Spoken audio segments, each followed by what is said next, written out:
আসসালামু আলাইকুম। প্রিয় শিক্ষার্থীবৃন্দ, লেটসের পক্ষ থেকে তোমাদেরকে আবারও জানাই স্বাগতম। আজকে আমরা বিখ্যাত পোয়েট উইলিয়াম ব্লেক রচিত কাব্যগ্রন্থ সংস অফ এক্সপেরিয়েন্স এর চতুর্থ কবিতা দ্য নার্সেস সং কবিতাটি নিয়ে আলোচনা করব। ইতিমধ্যে আমরা সংস অফ ইনোসেন্স এর দ্য নার্সেস সং কবিতাটি নিয়ে আলোচনা করেছিলাম, আর আজকে আমরা সংস অফ এক্সপেরিয়েন্স এর দ্য নার্সেস সং কবিতাটি নিয়ে আলোচনা করব। সংস অফ ইনোসেন্স এর দ্য নার্সেস সং কবিতাটিতে আমরা দেখেছিলাম যে সেখানে জয়, ইনোসেন্স, অপটিমিস্টিক থিমগুলো দেখানো হয়েছে এবং সেখানে ওই শিশুদেরকে দেখভাল করার জন্য যিনি নিয়োজিত ছিলেন তিনি তাদের প্রতি খুব হ্যাপি ছিলেন এবং তিনি ওই শিশুদের সাথে কনভারসেশন করছেন, কথোপকথন করছেন। আর এই কবিতাটিতে আমরা থিম হিসাবে এর বিপরীত দেখতে পাবো। আমরা দেখতে পাবো যে সেখানে যিনি ওই নার্স ছিলেন, দেখভাল করতেন, তিনি আর হ্যাপি নয়। দেখা যাচ্ছে যে তিনি বিশ্বের ওজনে পিষ্ট হয়েছেন এবং তিক্ত ও নিষ্ঠুর হয়ে উঠেছেন। এবং কবিতাটিতে আমরা দেখতে পাবো যে তিনি এই কবিতাটিতে ওই শিশুদের সাথে তার কোনো কনভারসেশন নেই এবং তিনি ওই শিশুদের অবস্থা দেখে নিজে নিজে জেলাস ফিল করছেন, অর্থাৎ তার মাঝে কোনো হ্যাপিনেস দেখা যায়নি। তো যাই হোক, চলো শুরু করি। কবিতাটির ইন্ট্রোডাকশনে বলা যেতে পারে, the nurse of Nurse's song in Songs of Experience is a contrast to the nurse of Nurse's song in Songs of Innocence. This small poem furnishes the thoughts or feelings of the experienced nurse, and no conversation take place between the children and the nurse. অর্থাৎ সংস of experience এর নার্সের সঙ্গে যে nurse ছিল সে হচ্ছে মূলত songs of innocence এর নার্সের সঙ্গে যে নার্স ছিল তার কন্ট্রাস্ট বা বিপরীত। এবং এই কবিতাটিতে আমরা দেখতে পাবো যে একজন নার্স যিনি অনেক এক্সপেরিয়েন্স ছিলেন, যিনি অনেক অভিজ্ঞ ছিলেন, তিনি ওই শিশুদের সাথে কথোপকথন করছেন না, যেটা আমরা এই কবিতাটি আলোচনা করার সময় দেখতে পাবো। কবিতাটি অনেক ছোট একটি কবিতা। এখানে মাত্র 2টি স্ট্যাঞ্জা রয়েছে এবং প্রতিটি স্ট্যাঞ্জায় 4টি করে ভার্স বা লাইন রয়েছে। শুরুতে তিনি বলেছিলেন, When the voices of children are heard on the green and whisperings are in the dale, the days of my youth rise fresh in my mind, my face turns green and pale. When the voices of children are heard on the green, যখন শিশুদের আওয়াজগুলো ওই সবুজ মাঠের মধ্য থেকে শোনা যাচ্ছিল, and whisperings এবং তাদের ফিসফিস আওয়াজ, কানাকানি আওয়াজ, আর ইন দ্য ডেল উপত্যকার পাশ থেকে শোনা যাচ্ছিল, সেটা দেখে the days of my youth আমার যৌবনের দিনগুলো রাইজ উঠে আসে ফ্রেশ ইন মাই মাইন্ড আমার মনের মধ্যে, এবং সেটা আমার মনের মধ্যে ভেসে ওঠার পর my face turns green and পেল, তখন আমার চেহারাটি অনেকটা বিবর্ণ হয়ে যায়, অনেকটা হিংসিত হয়ে যায়। অর্থাৎ এই স্ট্যাঞ্জা বলা হয়েছে যে যখন সবুজ মাঠের মধ্যে শিশুদের আওয়াজ শোনা যাচ্ছিল এবং পাহাড়ের উপত্যকার পাশে তাদের কানাকানি এবং ফিসফিস আওয়াজ শোনা যাচ্ছিল, তা দেখে আমার নিজের, অর্থাৎ যিনি নার্স তিনি বলছেন, আমার নিজের যৌবনের দিনগুলো আমার মনের মধ্যে, আমার চিন্তার মধ্যে ভেসে ওঠে এবং সেটা দেখে আমার যে ফেস চেহারা রয়েছে সেটা অনেকটা বিবর্ণ হয়ে যায়, অনেকটা হিংসিত হয়ে যায়। অর্থাৎ শিশুদের এই জয়, আনন্দ এবং ইনোসেন্স দেখে ওই নার্স তিনি তার নিজের শিশুবেলার কথাগুলো ভাবেন এবং অনেকটা জেলাস ফিল করেন। যাই হোক, দ্বিতীয় স্ট্যাঞ্জা তিনি বলেছেন, then come home my children, the sun is gone down and the dews of night arise, your spring and your day are wasted in play and your winter and night in disguise. অর্থাৎ then come home my children, তাহলে আমার শিশুরা বাড়িতে চলে আসো, the sun is gone down, সূর্য already ডুবে গেছে, and the dews of night arise, রাতের যে শিশির সেটা অনেকটা বৃদ্ধি পাচ্ছে, your spring and your day are wasted with in play, তোমাদের বাসন্তী সময়গুলো তোমরা খেলাতেই অপচয় করে ফেলছো, and your winter and night in disguise, এবং তোমাদের শীতকাল এবং রাত ছদ্মবেশে এগিয়ে আসতেছে। অর্থাৎ ওই নার্স তিনি যখন চিন্তা করছিলেন তার শিশুবেলার কথাগুলো ভেবে ভেবে, ঠিক তখন তিনি চিন্তার মধ্যে।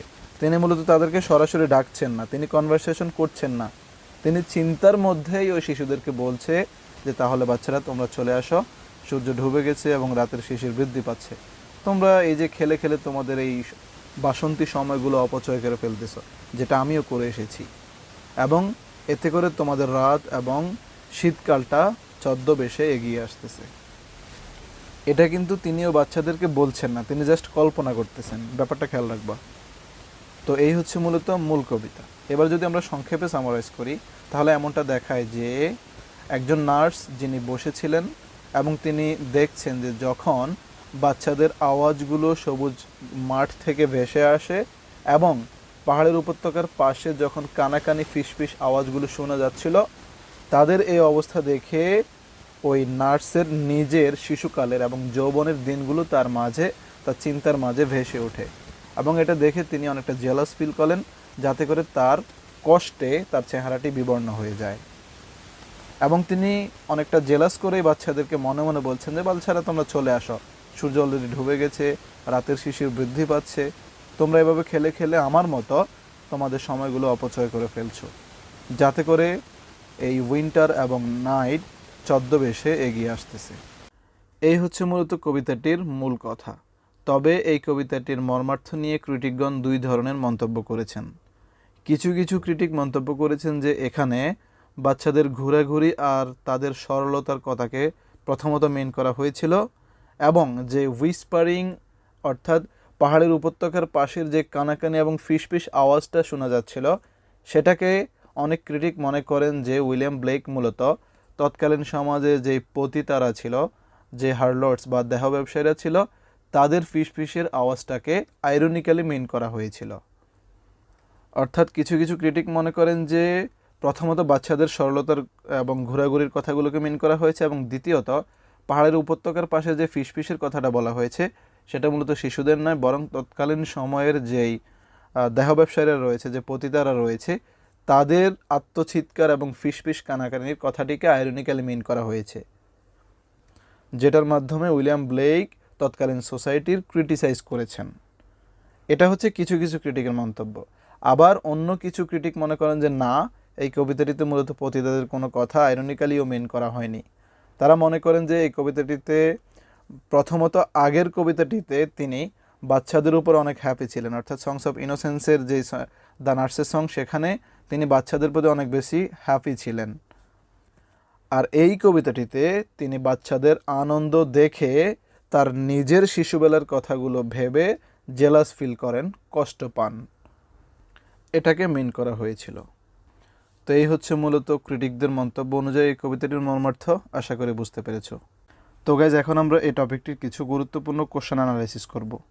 প্রথমে তোমাদের একটি গুরুত্বপূর্ণ প্রশ্ন রয়েছে, why Blake wrote the nurse's song in songs of experience. Songs of experience কাব্যগ্রন্থে William Blake the nurse's song কবিতাটি কেন লিখেছিলেন? এই কবিতাটি লেখার পেছনে তার মেইন পারপাস কী ছিল?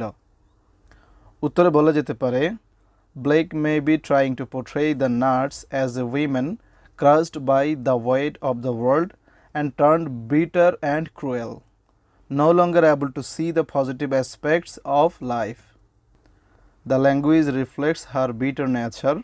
For example, my face turns green and pale and wasted in play. অর্থাৎ এই কবিতাটি রচনা করার মাধ্যমে উইলিয়াম ব্লেক মূলত একজন নারীর মাধ্যমে উইলিয়াম ব্লেকের নিজের যে বিটার এক্সপিরিয়েন্সগুলো রয়েছে, যে তিক্ত অভিজ্ঞতাগুলো রয়েছে তৎকালীন ইংল্যান্ড এবং সমাজ ব্যবস্থাকে নিয়ে, সেই তিক্ত অভিজ্ঞতাগুলোকে তিনি এই নারীর মাধ্যমে এই কবিতাটিতে পোর্ট্রে করার চেষ্টা করেছেন। উইলিয়াম ব্লেক যখন এই কবিতাটি রচনা করেছেন, সেই সময়ে তৎকালীন ইংল্যান্ড এবং পুরো ইউরোপ জুড়ে যে পরিস্থিতি ছিল, বিশেষ করে হায়ার ক্লাস সোসাইটির মানুষগুলো লোয়ার ক্লাস সোসাইটির মানুষগুলোকে অনেক নির্যাতন করত এবং তাদের দ্বারা কঠোর পরিশ্রম করিয়ে তাদের সঠিক যে প্রাপ্য অধিকার ছিল সেটাও দিত না। এবং দেখা যাচ্ছে যে সেখানে অনেক ধরনের ক্রুয়েলটি ছিল, চারিদিকে অনেক পতিতারা, বিশেষ করে তারা তাদের অভাব অনটনের কারণে পতিতাবৃত্তি করতেছিল।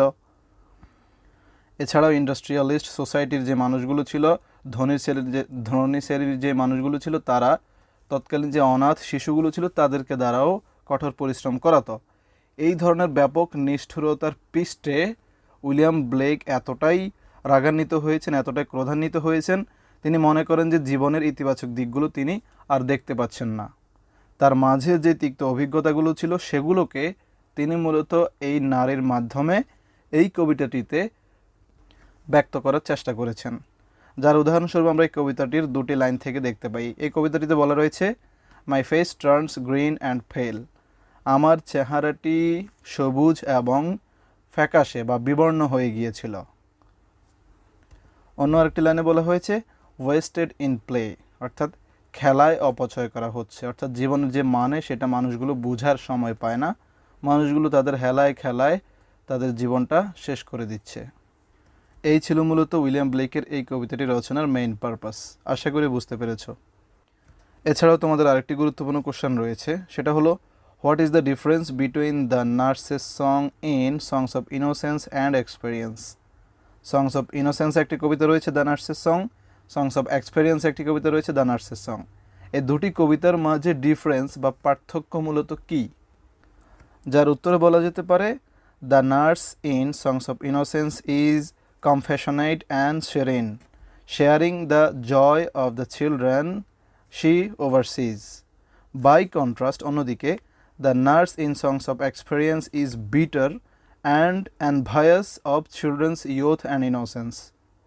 অর্থাৎ সংস অফ ইনোসেন্সে যে নার্স ছিলেন, যে সেবিকা ছিলেন, যে তত্ত্বাবধায়কী ছিলেন, তিনি ছিলেন মূলত সংস অফ ইনোসেন্সের ওই কবিতায় তিনি ছিলেন অনেক কম্প্যাশনেট, দয়াশীল, অনেক শান্ত, অনেক জয়ফুল, এবং বিশেষ করে শিশুদের এই আনন্দকে তিনি নিজে ভাগাভাগি করে নিতেন।